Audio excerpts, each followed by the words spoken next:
हर एक में साहस नहीं होता है जो सरकार के खिलाफ खड़ा हो जाए। सरकार के खिलाफ खड़े होने में साहस चाहिए और दबाव तो हर एक पे बनाया जाता है। ये बात कौन नहीं जानता है कि भारतीय जनता पार्टी जीतने के लिए कोई भी हथकंडा अपनाएगी। जिस भारतीय जनता पार्टी ने चंडीगढ़ में बेईमानी की हो, बैलेट से जब वोट पड़ा, जीतने के लिए उन बैलेटों को किस तरीके से बिगाड़ा गया, किस तरीके से वोट खराब किया गया, और अधिकारी के माध्यम से उस समय अगर सीसीटीवी ना होता और बैलेट से वोट ना पड़ा होता तो शायद भारतीय जनता पार्टी को इस तरह से बदनाम होते हुए नहीं कोई देख पाता।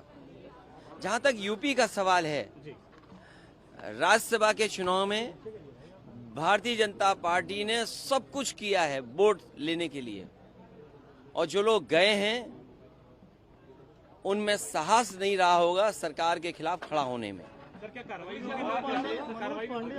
देखिए, कार्रवाई निश्चित होगी, क्योंकि पार्टी के जितने भी हमारे साथी हैं उनका मानना है कि ऐसे लोगों को दूर कर दीजिए।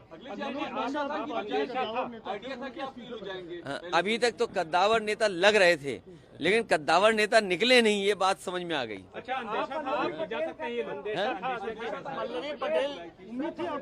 देखिए, मैंने आपसे कहा कि सरकार के खिलाफ वोट डालने में साहस की जरूरत है, साहस की जरूरत है। पल्लवी पटेल भी अब वो नहीं दिया होगा वोट, अभी तक नहीं आई है, तो वो जाने, क्योंकि उनकी वे क्या बोला था अभी आपने, अंतरात्मा से। तो मैं किसी की अंतरात्मा के बारे में नहीं जानता हूँ, मेरी अंतरात्मा के बारे में किसी के नहीं मैं जानता हूँ। कोई बात नहीं, जब जो भोज में नहीं आए, चर्चाएं आपके माध्यम से भी थी, चर्चाएं और तरह से भी थी। अब उन बातों को आप बेहतर समझते होंगे कि कोई क्यों चला गया, किसी को सिक्योरिटी की जरूरत रही होगी, किसी को धमकाया गया होगा कि आपके मुकदमे पुराने हैं, आपका इतना रिकॉर्ड अच्छा नहीं है, आपको ये लाभ दे दिया जाएगा। सुनने में तो बहुत कुछ चीजें आ रही हैं, सुनने में तो पैकेज के बारे में भी आ रही हैं, वो बात समझ में नहीं आ रही कि वो पैकेज छोटा था कि पैकेज बड़ा था। अगर आपको समझ में आ रहा हो तो मुझे जरूर जानकारी देना। उनके बारे में, किसके बारे में क्या कहें, किसके बारे में हम क्या कहें। आपने बात लोकसभा चुनाव से पहले बात की थी, राजा भैया से बात की गई थी, आपके यहाँ से आप प्रदेश अध्यक्ष ने बात। देखिए, कई बार कुछ लोग, कुछ होता है खबरों में रहने के लिए। देखिए, लोकसभा चुनाव जो उत्तर प्रदेश का होने जा रहा है, वो उत्तर प्रदेश की जनता देख रही है। क्या वो नौजवान जो दौड़ाए जा रहे हैं, जिन पे लाठी पड़ रही है, क्या वो भूल जाएंगे भारतीय जनता पार्टी को? जो लाखों लाख नौजवान परीक्षा दे करके घर लौटा, किराया कहां से लाया था, खाने पीने का इंतजाम क्या किया था, कैसे वो रहे थे, कैसे परीक्षा लिखी, और उसके बाद पेपर आउट हो गया, लीक हो गया पेपर, सरकार ने लीक कराया। और सरकार, मैंने पहले भी कहा, फिर कहता हूं, सरकार ने अगर पहले ही जब लीक हुई थी परीक्षा, उसी समय ठोस कदम उठाए होते तो शायद नौजवानों को इस तरह के दिन नहीं देखने पड़ते। क्या इलाहाबाद में नौजवानों पे लाठी नहीं चली?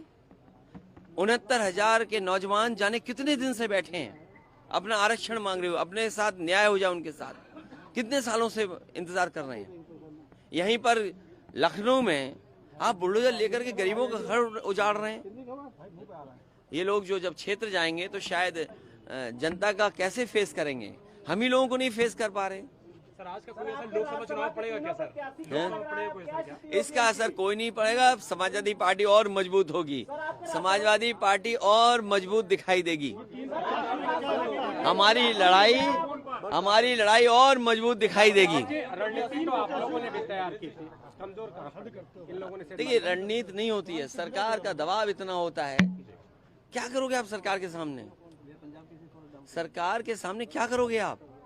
बहुत कम लोग होते हैं जिनमें हिम्मत होती है, जो सरकार के खिलाफ खड़े हो जाते हैं। किसके पास फोन नहीं किया? आप बेहतर जानते होंगे।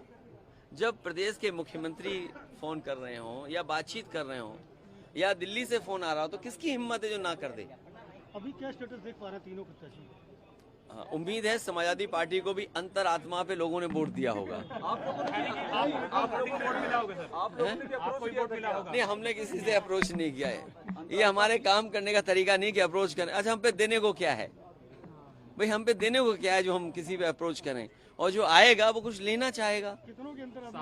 अच्छा, अगर मनोज पांडे की ज्यादा आपके लिए धक्का अब ये दोनों गए तो मुझे क्या पता है दोनों क्यों गए हैं। ऐसा तो नहीं कि दोनों का हेडक्वार्टर एक ही रहा हो। ओम प्रकाश राजभर जी के 2 विधायक साथ में नहीं आए। भाई मैं